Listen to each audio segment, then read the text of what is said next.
भगवत गीता को अकादमिक तरीके से पढ़ा जाए तो क्या अंतर आ जाएगा।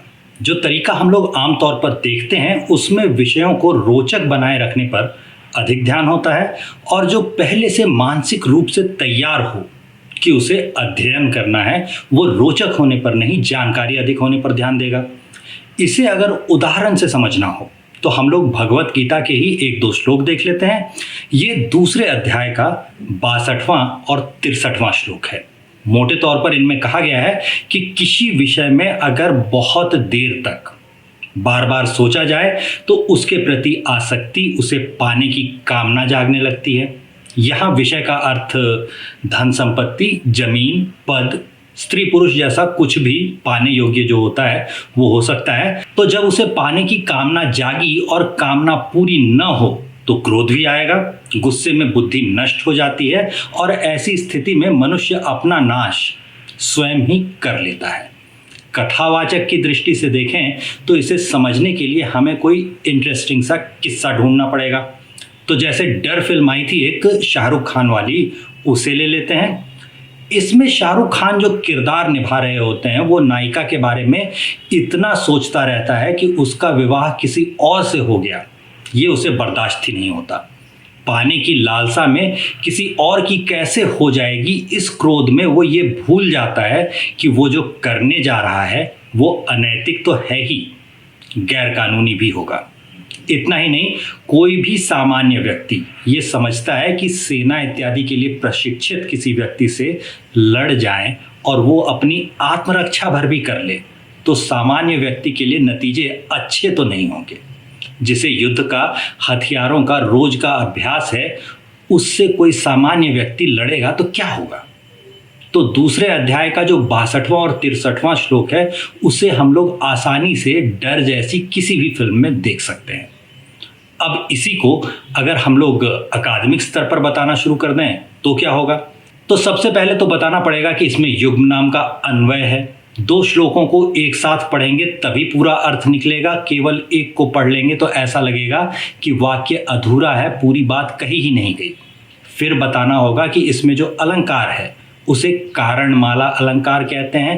पहले जो कारण है वो अगले चरण में परिणाम हो जाता है, फिर परिणाम से दूसरा कारण निकलता है, और इस तरह कारणों की एक माला बन जाती है। जैसे यहाँ पर विषय चिंतन से आसक्ति, आसक्ति से कामना, कामना से क्रोध, क्रोध से सम्मोह, सम्मोह से स्मृति विभ्रम, और स्मृति विभ्रम से बुद्धिनाश, अंत में आत्मविनाश। ये डोमिनो इफेक्ट जैसा है, यानी सिर्फ एक कहानी की तरह नहीं, मनोवैज्ञानिक प्रक्रिया की तरह इसे देखा जाना है। तो एक कथावाचक या लोकप्रियता की दृष्टि से अगर हम लोग देखें तो हमारा जो लक्ष्य होता है वो भावनाओं को जोड़ना और मनोरंजन होता है, जबकि अकादमिक शोध की दृष्टि से अगर देखें तो लक्ष्य होता है ज्ञान को तर्कों से और संरचना के माध्यम से समझना। ऐसे ही साधन अगर देखें तो कथावाचक के लिए साधन है दृष्टांत, जैसे फिल्में और किस्से कहानियाँ। अकादमिक दृष्टि से साधन होते हैं व्याकरण और दर्शन। कथावाचक का दृष्टिकोण प्रयोगात्मक होगा, वो दिखाएगा कि इसका कहाँ प्रयोग हुआ है, और अकादमिक दृष्टिकोण विश्लेषण कर रहा होता है, एनालिटिकल है। उम्मीद है कि इतने पर आपको मोटे तौर पर समझ में आ गया होगा कि जब हम लोग MA BGS के पाठ्यक्रम के हिसाब से भगवत गीता को देखने जा रहे हैं तो क्या होगा। हमारी बातचीत बहुत रोचक हो, एंटरटेनिंग हो, ऐसा कम होगा। कई बार आपको कागज कलम साथ लेकर बैठना होगा, अपनी भगवत गीता की प्रति पास में रखनी पड़ेगी। तो भगवत गीता के स्वरूप को जानना हो तो सबसे पहले ये जानना होता है कि भगवत गीता प्रस्थान त्रयी के 3 ग्रंथों में से एक है। प्रस्थान त्रयी में सबसे पहला होता है ब्रह्मसूत्र, दूसरे होते हैं उपनिषद, और तीसरा ग्रंथ है भगवत गीता। भगवत गीता में 18 अध्याय और 700 श्लोक हैं। सबसे अधिक भाषाओं में जिस संस्कृत ग्रंथ का अनुवाद हुआ है वो है भगवत गीता। हम लोग हिंदी या कोई अन्य भारतीय भाषा के साथ साथ मूल संस्कृत को कम से कम एक बार पढ़ लेने पर ध्यान दे रहे होंगे। ऐसा इसलिए क्योंकि संस्कृत के कई शब्द ऐसे हैं जो भारतीय भाषाओं में तो ज्यों के त्यों समझ लिए जाते हैं, लेकिन अगर उनका अनुवाद किया जाए तो मूल अर्थ खो जाता है। जैसे कि आत्मा को अंग्रेजी में सोल लिख दिया जाता है, बोला जा सकता है, लेकिन उससे आत्मा का जो अविनाशी परमात्मा के एक भाग वाला अर्थ है वो खो जाता है। ऐसे ही धर्म का अनुवाद कई बार रिलीजन कर दिया जाता है, जबकि धर्म का अर्थ है मुक्ति प्रदान करने वाला, और रिलीजन जिस शब्द से बनता है उसका मूल अर्थ बांधना हो जाता है, यानी कि बिल्कुल उल्टा। इसके बाद बारी आती है भगवत गीता के समय काल की, यानी कि इसकी रचना कब हुई थी ये तय करने की। परंपरागत रूप से माना जाता है कि कलयुग के शुरू होने से थोड़ा पहले, यानी करीब 5000 वर्ष पूर्व इसकी रचना हुई थी। विदेशी विद्वानों में इसकी रचना के काल पर विवाद रहा है। हॉपकिंस, कीथ, डॉसन और फर्कुआर जैसे विद्वान जो हैं वो इसे श्वेताश्वतर उपनिषद से मिलता जुलता मानते हैं। ऑटो और याकोबी मूल गीता को दार्शनिक ग्रंथ मानते नहीं थे।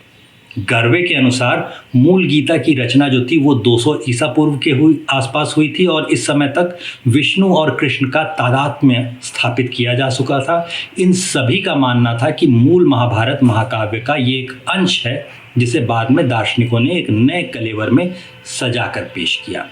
इसकी तुलना में डॉक्टर रामकृष्ण गोपाल भंडारकर ने चतुर्व्यूह को आधार मानकर सिद्ध किया कि भगवत गीता की रचना सात्वत या भगवत संप्रदाय के सुव्यवस्थित होने के पहले हुई है। उनके अनुसार ये 4वीं ईसा पूर्व के आरंभ की रचना है। महाभारत के भीष्म पर्व में 25वें से 42वें अध्याय तक भगवत गीता होती है, और टीवी पर इसे देखने समझने पर कभी कभी ऐसा लगता है कि ये किसी लाइव टेलीकास्ट की तरह संजय सुना रहे होते हैं, लेकिन ये पूरा सच नहीं है। महाभारत के युद्ध के 10वें दिन जब भीष्म शरशैया पर गिरते हैं तो संजय उसकी सूचना देने के लिए राजा धृतराष्ट्र के पास आते हैं। इसलिए महाभारत में जो भगवत गीता मिलती है ये वहाँ पर है जहाँ पर युद्ध के 10 दिन बीत चुके हैं।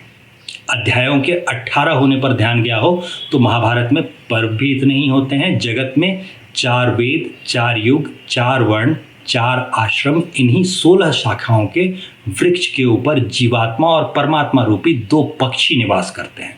ये मिलकर 18 हो गए। द्वासुपर्णा सुयजा सखायांग समानंग वृक्षंग परिश स्वजाते, ये मुंडक उपनिषद में कहा गया है। महासंग्राम की अवधि जो थी वो 18 दिनों की थी। दोनों ओर की सेनाएं मिलाकर 18 अक्षौहिणी होती हैं।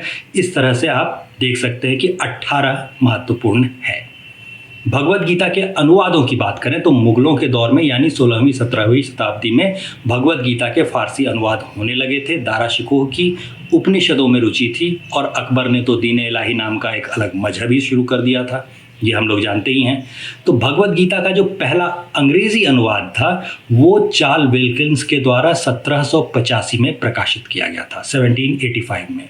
विल्किंस के इस अनुवाद में वारेन हेस्टिंग्स की गीता की प्रस्तावना शामिल थी, और जल्दी ही इस काम का अनुवाद जो था वो यूरोप की दूसरी भाषाओं जैसे कि फ्रेंच में, जर्मन में, रशियन में होने लगा था। 1787 में ये सब आने लगा था। 1849 में वेस्लेयन मिशन प्रेस जो था वो बैंगलोर का था, उसने एक भगवत गीता की प्रति प्रकाशित की थी जिसमें संस्कृत, कन्नड़ और अंग्रेजी के समानांतर कॉलम थे। इसका संपादन जो था वो रेवरेंड जॉन गैरेट ने किया था, और इस प्रयास को सर मार्क कुबन का समर्थन प्राप्त था। रिचर्ड डेविस जो है वो 1982 में कालेवार्ट और हेमराज द्वारा की गई गणनाओं का हवाला देते हैं। उसके अनुसार 75 भाषाओं में भगवत गीता के 1891 अनुवाद मौजूद थे। इसमें से 273 273 इंग्लिश में हैं, और ये सब संस्कृत पाठ का व्याख्यात्मक पुनः निर्माण है। ये पाठक के लिए कितनी सुगम होगी, व्याख्यात्मक छेड़छाड़ कितनी है इनमें, ये सब अलग अलग है इनमें। ध्यान रखिए कि ये 1980 के दौर की, यानी कि आज से करीब 50 साल पहले की गिनती है। तो भगवत गीता के अनुवादों के अलावा अब हमें जो और मिलता है वो है परंपराओं से आने वाले भाष्य। भाष्य का शाब्दिक अर्थ है व्याख्या के योग्य, और संस्कृत साहित्य की परंपरा में उन ग्रंथों को भाष्य कहते हैं जो दूसरे ग्रंथों के अर्थ की वृहद व्याख्या या टीका प्रस्तुत करते हैं। भारतीय दार्शनिक परंपरा में किसी भी नए दर्शन को या किसी दर्शन के नए स्वरूप को जड़ जमाने के लिए जिन 3 ग्रंथों पर अपना दृष्टिकोण स्पष्ट करना पड़ता था, यानी भाष्य लिखना पड़ता था, उनमें भगवत गीता भी एक है। अन्य 2 का आपको पता ही है, उपनिषद और ब्रह्मसूत्र, जिन्हें हमने पहले ही प्रस्थान त्रयी कहा था। गीता के अनेक आचार्यों और विद्वानों ने उस पर टीका की है। संप्रदायों के अनुसार अगर हम लोग देखें तो अद्वैत मत में शांकर भाष्य, श्रीधर की सुबोधनी और मधुसूदन सरस्वती की गूढ़ार्थ दीपिका जो है वो प्रमुख है। विशिष्टाद्वैत मत में यमुनाचार्य की गीतार्थ संग्रह, जिस पर वेदांत देशिक की गीतार्थ संग्रह रक्षा नाम की टीका लिखी हुई है। फिर रामानुजाचार्य की गीता भाष्य, उस पर वेदांत देशिक की तात्पर्य चंद्रिका टीका है। इसके बाद आता है द्वैत। इसमें मध्वाचार्य ने पहले गीता भाष्य लिखा, इस भाष्य पर आगे जयतीर्थ कृत प्रमेय दीपिका टीका है। मध्वाचार्य कृत गीता तात्पर्य निर्णय भी है। इसके बाद आता है शुद्धाद्वैत। इसमें वल्लभाचार्य कृत तत्व दीपिका, जिस पर पुरुषोत्तम कृत अमृत तरंगिणी टीका है। कुछ कश्मीरी टीकाएं हैं, जैसे कि अभिनव गुप्त की गीतार्थ संग्रह और आनंद वर्धन द्वारा रचित ज्ञान कर्म समुच्चय। इसके अलावा महाराष्ट्र के संत ज्ञानदेव या ज्ञानेश्वर कृत भावार्थ दीपिका नाम की टीका 1290 के लगभग की ये प्रसिद्ध है। ये गीता के भाव को काव्यात्मक शैली में प्रकट करती है। महाराष्ट्र में महानुभव संप्रदाय के संस्थापक चक्रधर स्वामी का जो तत्व ज्ञान था उस पर आधारित मुरलीधर शास्त्री आराध्य ने रहस्यार्थ चंद्रिका नाम की टीका लिखी थी। इसके अलावा इसी संप्रदाय से और भी 52 टीकाएं उपलब्ध हैं। आधुनिक युग की बात करें तो 1900 के बाद देखेंगे अगर तो लोकमान्य बाल गंगाधर तिलक ने जो मांडाले जेल से गीता रहस्य नाम की टीका लिखी थी, ये अत्यंत विस्तृत भूमिका और विवेचन के साथ पहली बार 1915 में पूना से प्रकाशित हुई। गीता साहित्य में ये एक महत्वपूर्ण स्थान रखती है। इसने गीता के मूल अर्थों को विद्वानों तक पहुंचाने में एक ऐसा मोड़ दिया जो शंकराचार्य के बाद से संभव नहीं हुआ था। तो वस्तुतः शंकराचार्य का जो भाष्य था वो गीता का मुख्य अर्थ ज्ञान परक करता था, जबकि तिलक जो थे वो कर्म का प्रतिपादक ग्रंथ गीता को मानते हैं या सिद्ध कर रहे होते हैं। तो प्रमुख टीकाएं और उनके लेखक आप टेबल से देख सकते हैं। भगवत गीता पर उपलब्ध जो भाष्य है उनमें से जो जयदयाल गोयंदका की तत्व विवेचनी नाम की टीका है, ये लोकप्रिय भी है और जनसुलभ भी है। इसका प्रकाशन जो है वो गीता प्रेस के द्वारा किया जाता है। अब प्रश्न ये उठता है कि भगवत गीता किस विषय में है। तो भगवत गीता को योग का शास्त्र माना जाता है, क्योंकि प्रत्येक अध्याय की पुष्पिका में यानी कि अंतिम वाक्य जिससे हम लोग अध्याय का अंत बताते हैं, वहाँ पर ब्रह्म विद्यायां योग शास्त्रे लिखा हुआ हमें मिल जाता है। योग शब्द संबंधवाचक है, यानी आत्मा का परमात्मा के साथ संबंध जो बताता है वो योग है। अगर आपकी कंपैरेटिव रिलीजन यानी धर्म, मजहब, रिलीजन इत्यादि की आपसी तुलना में रुचि हो तो ये शब्द धर्म को मजहब, रिलीजन इत्यादि से अलग कर देता है। सिर्फ सनातनी हिंदुओं में ऐसा हो सकता है कि अहम ब्रह्मास्मि कह दिया जाए। आत्मा कभी परमात्मा से मिलकर एक हो सकती है, मनुष्य ईश्वर के स्तर तक उठ सकता है, ऐसा मान लिया जाए। ये सिर्फ हिंदू कर सकते हैं, दूसरे मजहबों में ऐसा नहीं हो सकता। ऐसा कुछ कहने के लिए मंसूर और सरमत जैसों को यातनाएं देकर मार डाला गया था, इसलिए ये हिंदुओं को बाकियों से अलग कर देता है। योग शब्द को 3 रूपों में देखा जा सकता है। पहला है युजिर योगे, इस धातु से बना हुआ योग शब्द जिसका अर्थ होता है परमात्मा के साथ नित्य संबंध, जैसा कि दूसरे अध्याय के 48वें श्लोक में कहा गया है, समत्वं योग उच्यते। भगवत गीता में मुख्यतः यही अर्थ आता है। दूसरा वाला होता है युज समाधौ, जिसका अर्थ होगा समाधि में स्थित चित्त की स्थिरता।